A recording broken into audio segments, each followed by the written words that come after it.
दिनैनि गोदान भिडिअआव आरो फिन खेबसेबाव बरायफिनबाय। दिनैनि गोदान भिडिअआनो जाहैबाय डिजिटेल भटार कार्ड एप्लाइ खालामनाय मोनसे भिडिअ लाबोनाय जादों।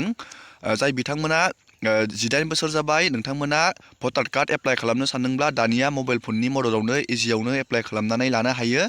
आङो दिनैनि बे भिडिअआव बे एप्लाइ खालामनाय प्रसेसखौ देखायदों। नोंथाङा भिडिअखौ जोबजासिम नायलांबाय थाबानो जाबाय। आरो जाय बिथांमोना एड्रेस चेन्ज खालामनो आरो नामफोरा गोरोन्थि जानानै दंब्ला नोंथांमोना नैबे भिडिअखौ A to Z नायबानो जाबाय। दानिया जोङो बेखौ भटार कार्डखौ बोरै एप्लाइ खालामो जोङो बिनि प्रसेसखौ नायनोसै।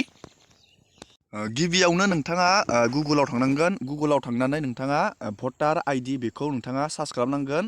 बेखौ सार्च खालामबानो नैबेयाव नोंथाङा नुनो मोनदों हम पेज। नोंथाङा बे हम पेजाव थुनांगोन।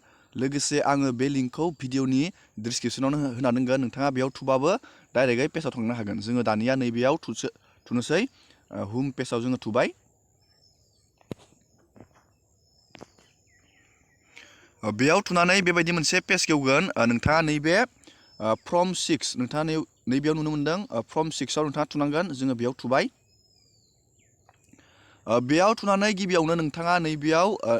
गिबियावनो नोंथाङा साइन आप खालामग्रोनानै लानांगोन। बे पर्टेलाव जोङो बेयाव साइन आपआव थुनांगोन। नैबे साइन आपआव जोङो बेयाव थुबाय। बेयाव नोंथाङा नोंथांनि मबाइल नाम्बार आरो नैबेयाव इमेल एड्रेस आरो नैबे केपसाखौ नोंथाङा नैबेयाव बहायनांगोन आरो नैबेयाव होनांगोन केपसाखौ। जोङो बेयाव बहायनोसै बेखौ। नोंथाङाबो बेयाव बहायबानो जाबाय बेबायदिनो। दानिया नोंथाङा बेयाव नोंथांनि फार्स्ट नेम आरो बेयाव लास्ट नेम आरो नैबेयाव नोंथाङा स्ट्रं पासपर्ट होनांगोन। पासपर्टआ जाहैबाय गिबियावनो नोंनि नाम आरो 1 2 3 आरो स्टार हेस बेबायदि दोननांगोन। नोंथाङा बेबायदि सिस्टेमाव दोननांगोन पासपर्टखौ। आरो नैबेयाव खेबसे कनफार्म खालामनानै नोंथाङा नैबेयाव रिकुवेस्ट OTP खालामनानै नोंथाङा OTPखौ बहायना होबानो नोंथाङा बेयाव साइन आप खालामनानै लानो हागोन। जोङो दानिया बेयाव बोरै लगइन खालामनो जोङो बेखौ नायदिनि। दानिया नोंथाङा बेयाव लगइन जानो थाखाय नैबे पेजाव फैफिननांगोन। गिबिनि पेजावनो नोंथाङा नैबेयाव नोंथांनि रेजिस्टार मबाइल नाम्बारखौ नैबेयाव बहायनांगोन आरो नोंथांनि पासपर्ट दोननायखौ नोंथाङा नैबेयाव बहायनानै नैबे केपसाखौ नोंथाङा नैबे बक्सआव बहायनानै नैबेयाव रिकुवेस्ट दानिया नोंथाङा नैबे फर्म 6आव फैफिननांसिगोन। जोङो बे फर्म 6आव थुफिनबाय। जोङो बे फर्म 6आव थुनाय लोगो लोगोनो दा मोनसे फर्म एप्लाइ बेयाव गेवबाय। नोंथाङा बेयाव मोनफा मोनफा बे फर्मखौ फिलआप खालामनांगोन। नैबेयाव गासैबो नोंथांनि स्टेट डिस्ट्रिक्ट सिलेक्ट खालामनांगोन। नोंथांनि पार्सनेल डिटेल्स, नोंथांनि रिलेटिभ डिटेल्स, नोंथांनि contact details, Aadhaar details, gender, date of birth बेबायदि मोनफा मोनफा नोंथाङा फिलआप खालामनांगोन बे फर्मखौ। जों दानिया नायदोनि बेखौ बोरै फिलआप खालामनो। गिबियावनो बेयाव दङ नोंथांनि स्टेटखौ नोंथाङा बेयाव सिलेक्ट खालामनांगोन। जोङो बेयाव स्टेटखौ आसामखौ सिलेक्ट खालामबाय। जोङो दानिया बेयाव मोनसे डिस्ट्रिक्टखौ सिलेक्ट खालामनांगोन। जोङो बेयाव बाक्सा डिस्ट्रिक्टखौ सिलेक्ट खालामबाय। दानिया नोंथाङा बेयाव नोंथांनि एसेम्बलि कनस्टिटिउन्सिखौ नोंथाङा सिलेक्ट खालामबानो जाबाय। जों बेयावबो मोनसे सिलेक्ट खालामबाय। बेबायदि नोंथांनि थाखागोन। दानिया नोंथाङा नैबे नेक्स्टआव थुबानो जाबाय।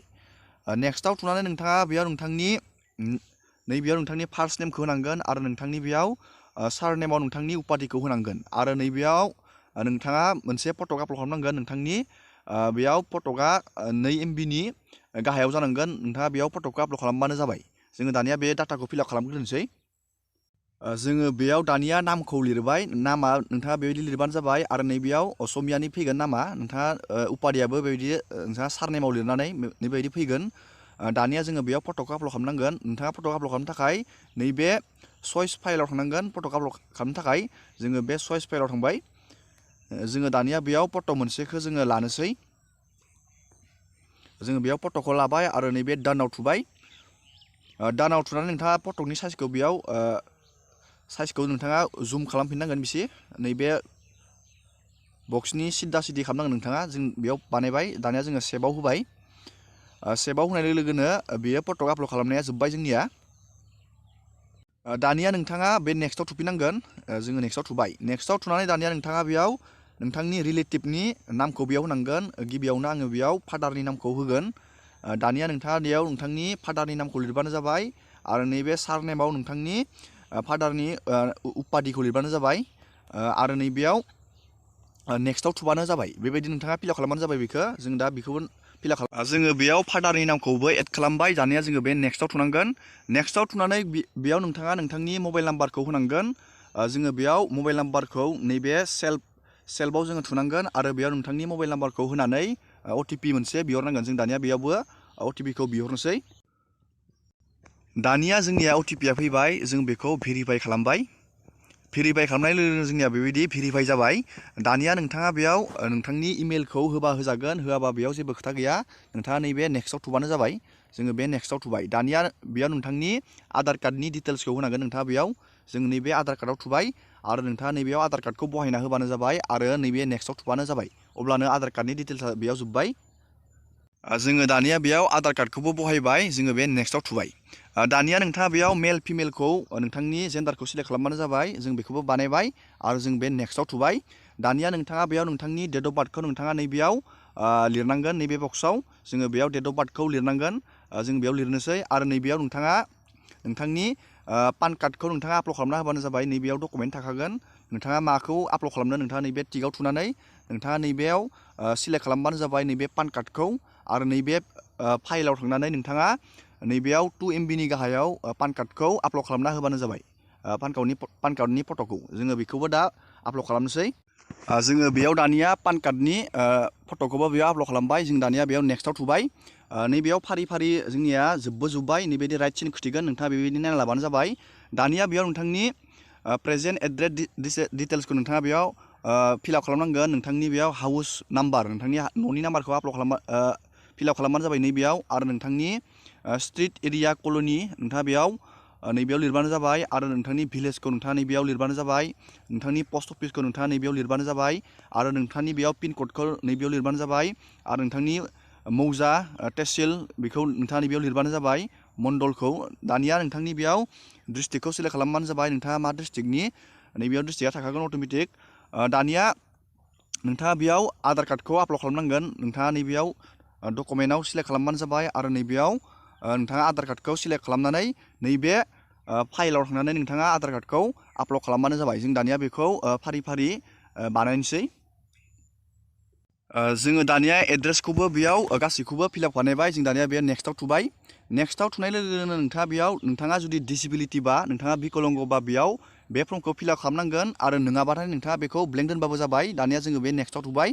नेक्स्टआव थुनानै नोंथाङा बेयाव नोंथांनि फेमिलि मेम्बारनि डिटेल्सखौ होनांगोन। बेयाव नोंथांनि जायनियाव भटार कार्ड लिस्ट दङ, नाम दङ, भटार कार्ड दङ, बेयाव बिनि नामखौ होबानो जाबाय आरो बेयाव नोंथांनि रिलेसनखौ मा जायो नोंथाङा बेयाव सिलेक्ट खालामबानो जाबाय आरो नैबेयाव बिथांनि माबाखौ भटार कार्डनि नाम्बारखौ होबानो जाबाय आरो दानिया बेयाव नेक्स्ट थुबानो जाबाय। जोङो बेयाव नेक्स्ट थुबाय आरो बेयाव गैयाबाबो जेबो खोथा गैया, जोङो बेयाव नेक्स्ट थुबाय। दानिया नोंथांनि बेयाव नोंथांनि भिलेज, टाउन, नोंथांनि गामिनि नामखौ होबानो जाबाय नैबेयाव आरो नैबेयाव नोंथांनि स्टेटखौ नोंथाङा सिलेक्ट खालामबानो जाबाय। जों बेयाव स्टेटखौ सिलेक्ट खालामबाय। जों दानिया डिस्ट्रिक्टखौ बेयाव सिलेक्ट खालामगोन। डिस्ट्रिक्टखौबो जों सिलेक्ट खालामबाय आरो नोंथाङा बे जायगायाव बेसेबां बोसोर थाबोखो नोंथाङा बेयाव नोंथांनि जोनोमनि डेटखौ लिरबानो जाबाय नैबे बक्सआव। दानिया नोंथाङा नैबेयाव नोंथांनि प्लेसखौ, नोंथांनि थानाय जायगाखौ होबानो जाबाय। जोङो दानिया बेखौ फिलआप खालामग्रोनोसै।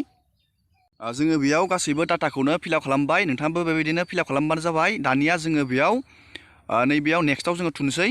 नेक्स्टआव थुनानै दानिया नोंथाङा नैबे केपसाखौ नोंथाङा नैबे बक्सआव बहायनांगोन। बहायनानै नोंथाङा नैबे प्रिभिउ एन्ड साबमिटआव थुनानै होनांगोन। जों दानिया बेयाव केपसाखौ बहायनोसै। जोङो दानिया बेयाव केपसाखौ बहायबाय। दानिया जोङो बे प्रिभिउ एन्ड साबमिटआव जोङो थुनानै होनोसै। दानिया बेबायदि मोनसे फर्म गेवगोन। नोंथाङा बे फर्माव खेबसे नायफिनना लाबानो जाबाय। नोंथाङा जि फिलआप खालामदोंमोन बे फर्माव अट'मेटिक श' जागोन आरो माबाफोर गोरोन्थि नुदोंब्ला नोंथाङा नैबे किप एडिटिंआव थांनानै नोंथाङा एडिट खालामनानै लाफिननो हागोन। जोङो दानिया बेखौ साबमिट होबानो जाबाय। साबमिट होबानो दानिया नोंथांनि भटार कार्डआ डिजिटेलि नोंथाङा बेखौ डाउनलड खालामनो हागोन। साननैसोनि उनाव नोंथाङा बेबायदिनो मबाइल फननि मददावनो डिजिटेल भटार कार्डखौ एप्लाइ खालामनानै लानो हागोन। आङो दिनैनि भिडिअखौ बेखिनियावनो फोजोबबाय। नोंथांमोना भिडिअखौ मोजां मोनोबा लाइक खालामबानो जाबाय, शेयार खालामबानो जाबाय आरो चेनेलाव गोदानबा चेनेलखौ साबस्क्राइब खालामबानो जाबाय। एसेनोसै दिनैनि भिडिअआ।